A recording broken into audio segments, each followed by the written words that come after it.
Welcome back to a brand new video of the Targeted Individual Program, Targeted Individual Experience. Tell you, what a day, what a day. So it turned out that Pamela did not finish twisting Ethan's hair until after 3 a.m. in the morning. All right, so because of that fact, the kids barely got enough sleep, and she woke up around 10 o'clock, okay? And I told her before I left, I said, Pamela, please do not do Ethan's hair because you're going to take a long time and he's going to be too tired in school and he's going to be sleeping in class. And so I wasn't surprised when she called me this morning. I didn't even answer. But I saw the text, I got up, got dressed, head over, all right? Because I did not want to speak to her at all because she don't listen. She don't listen, and I'm tired of speaking to her about this. And I know now that she is, well, I knew that before, but I can say what she's doing, she's doubling down on her vindictiveness, and she's trying to destroy our kids' education. That's what she's doing. She's purposely doing it. Because like I said, she will find the energy and the time to do everything else outside of getting the kids up for school, making sure they go to bed on time. And I keep telling her that, you're putting all this energy and time into others. She's talking about, I need to have a social life. Nobody didn't say you couldn't have a social life. Okay? That's not what I've been saying. All right? What I've been saying is this. I've seen you over the past decade, okay, put others in front of your children. I've seen you abandon your kids to go spend the day and the night with some dude who is not even taking you seriously, other than, you go out, you have to be the fun girl, he blows your back out, then that's it. See you again next month. Right? And you on the phone talking about how, you don't want to settle. You're settling. Okay? You're settling. That's what you're doing. But you don't see it as that because your fake toxic friends egging you on because, again, what is being done to me. So, and like I said, I've told her about this. And she didn't want to listen. And I keep telling her, I had to remind her the other day. I said, I told you from the beginning, I'm a target individual. I explained it to you what happened. I told you when we broke up that this is what they're going to do. But you choose not to listen because your dark personality decide, hey, you know what? They're going to send the guys that I like my way, and that's it. And that's what you're happy with, right? That's what you're happy with, right? And I've sent her articles about the rampant spread of STD, particularly during COVID. I've sent her all these things to make her aware, right? Because during COVID, when people were home from work, this is when you start to see a sharp rise in STD because people were just having sex. And they were doing it without any protection because, again, that's part of our conditioning, right? That is part of our conditioning, is to engage in that behavior, right? And we engage in it because, again, we're being conditioned and we don't even understand and realize it, And particularly since recently, when over the past decade, black men have been more awakened to what's going on. Black men are the ones who use condom the most, all right? Because we understand the war against us because they started with this war against us first. And now you hear young women talking about they get offended because the guy wants to wear a condom, right? Or they think it's a flex. And when I say flex, meaning they think it's a good thing, when, they've been ran through by a couple of guys in one night at the same time, right?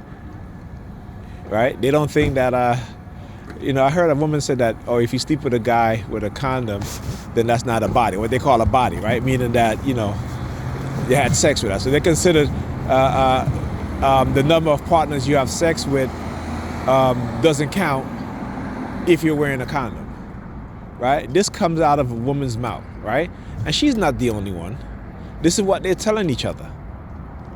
That it doesn't matter if you had sex with a condom or not.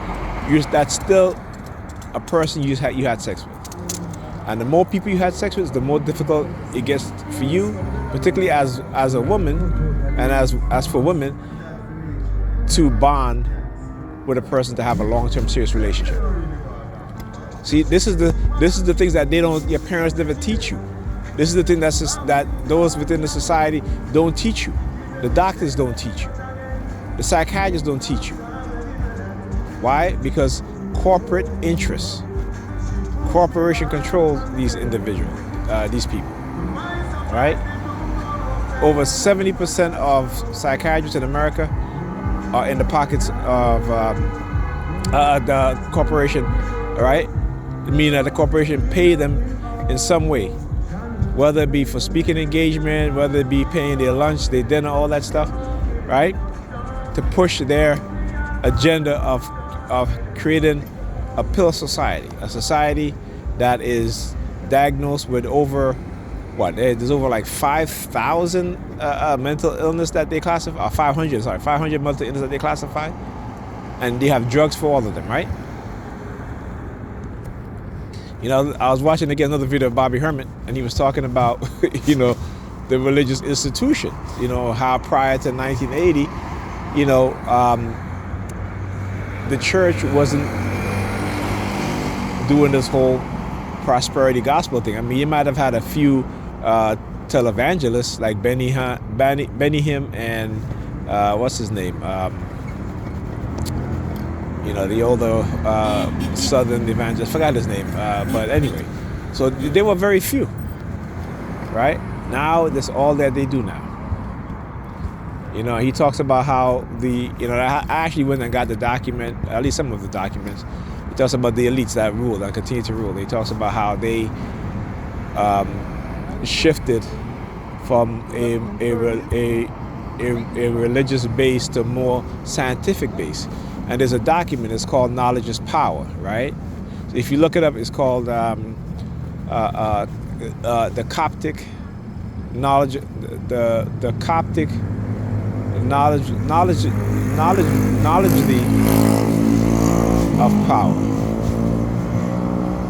All right, and you will read it and you will understand that what these elites were doing, right?